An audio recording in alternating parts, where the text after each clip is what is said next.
Transitioning to instructional design might be easier than it seems. Instructional design is one of the most vital aspects of e-learning, and without it, e-learning would be just text on a screen.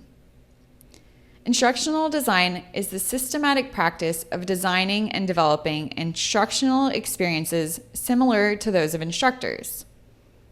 Instructional design is meant to aid in delivering a better learning experience for learners. Instructional design is a rewarding and satisfying career, not to mention the ever-growing need for qualified instructional designers in this digital age. Instructional designers are integral and necessary to the success of the e-learning space.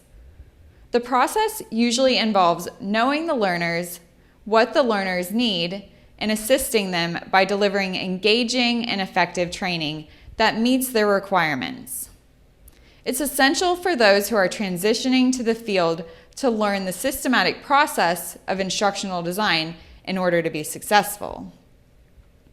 The e-learning and instructional design for beginners community teaches you how to design e-learning that delivers engaging, interactive, and real-world learning experiences for learners.